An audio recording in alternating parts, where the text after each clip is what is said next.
Sebelum menonton, jangan lupa like, subscribe, dan tekan tombol lonceng. Selamat menyaksikan. Fakultas Kedokteran Universitas Tarumanegara berkolaborasi dengan Perkumpulan Disiplin Herbal Medik Indonesia atau PDHMI dan Hunan University of Chinese Medicine menyelenggarakan program pengabdian kepada masyarakat di Panti Werdahana, Pamulang, Tangerang Selatan. Acara ini diadakan bertepatan dengan Hari Lansia Nasional yang diperingati setiap tanggal 29 Mei. Program ini bertujuan untuk memberikan edukasi dan pelayanan kesehatan bagi 87 orang lanjut usia yang tinggal di panti tersebut. Kegiatan yang diadakan meliputi edukasi tentang manfaat sumber daya alam Indonesia yang dapat dijadikan obat herbal dan penyuluhan mengenai pengobatan dengan metode akupuntur. Selain itu, para lansia juga berkesempatan untuk bertemu dengan delegasi dari Hunan University of Chinese Medicine. Delegasi dari Hunan University of Chinese Medicine turut berpartisipasi aktif dalam kegiatan ini dengan memberikan pengetahuan tentang pengobatan tradisional Tiongkok dan manfaatnya bagi kesehatan. Mereka juga memberikan kenang-kenangan berupa alat kesehatan yang dapat digunakan untuk membantu menjaga kesehatan para penghuni panti. Kegiatan ini disambut dengan antusiasme tinggi dari para penghuni panti. Banyak dari mereka yang aktif bertanya kepada narasumber, menunjukkan minat besar terhadap informasi yang disampaikan. Dekan FK Untar, Dr. Nur Sailan Tajudin SPKJ, mengatakan tujuan utama dari pengabdian masyarakat ini adalah untuk meningkatkan pengetahuan tentang penyakit yang sering dialami oleh orang tua, serta memperkenalkan pengobatan herbal yang dapat digunakan sehari-hari. Fakultas Kedokteran Tarumanegara ingin memperluas wawasan para dokter muda mengenai pengobatan tradisional Indonesia di samping pendidikan medis modern yang mereka terima.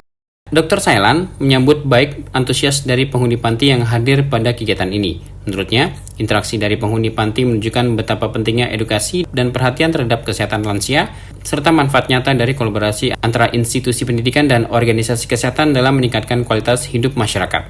Oleh karena itu, Dr. Sailan berharap kolaborasi ini tidak berhenti sampai di sini, namun terus berlanjut dengan kegiatan yang lebih bermanfaat lagi. Jadi keunggulan dari Fakultas Kedokteran Tarumanegara adalah geriatri ya. Jadi kita memang mengirim dokter muda kita untuk mempelajari penyakit-penyakit tentang orang tua. Jadi tujuannya seperti itu. Selain untuk pendidikan, di sini juga kita lakukan Tridharma perguruan tinggi. Jadi ada penelitian, dan pengabdian kepada masyarakat. Kebetulan yang panti ini juga dipakai untuk pengabdian kita ya, bukan pengabdian, untuk proses pendidikan kita juga di sini. Jadi kita udah kenal panti ini dan jadi luasnya, lokasinya mendukung. Ya sudah bagus lah untuk kegiatannya, cocok. Harapannya jadi nanti kedepannya produk-produk Indonesia semacam jamu-jamuan dan lain-lain itu lebih dikenal ya, dan bisa digunakan, diaplikasikan dalam kehidupan sehari-hari. Sementara itu, Ketua Umum PDHMI Dr. Abidin Syah Siregar, DHSM MBA MKes, menyampaikan pentingnya kegiatan pengabdian masyarakat yang dilaksanakan di Panti Werdahana, Pamulang. Kegiatan ini merupakan bagian dari upaya berkelanjutan PDHMI dalam meningkatkan kesehatan masyarakat Indonesia. Dr. Abidin Syah menekankan bahwa kolaborasi adalah kunci dalam mengatasi masalah kesehatan di Indonesia. Jadi kita punya bidang pengabdian masyarakat.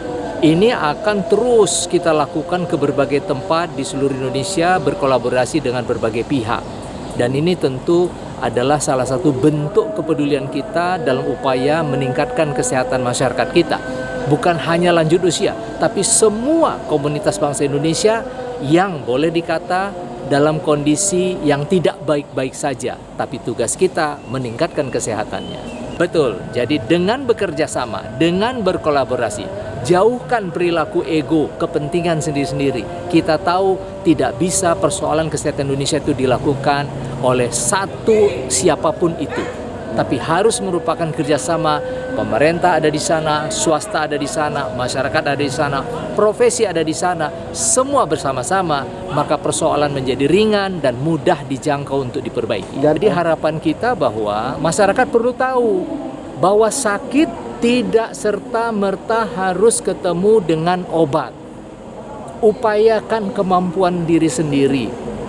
Kemandirian kita harus kita dahulukan. Kecuali karena faktor infeksi atau kegawat daruratan. Tapi kalau penyakit hanya keluhan-keluhan, jangan buru-buru makan obat, ya.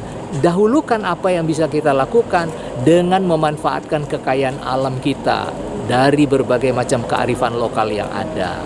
Dan itu sudah terbukti sejak ribuan tahun dan bermanfaat untuk kesehatan, bukan hanya Indonesia, seluruh dunia menggunakannya. Melihat kesuksesan acara ini, Dr. Abidin Syah berharap kegiatan serupa dapat terus dilakukan di berbagai tempat di seluruh Indonesia.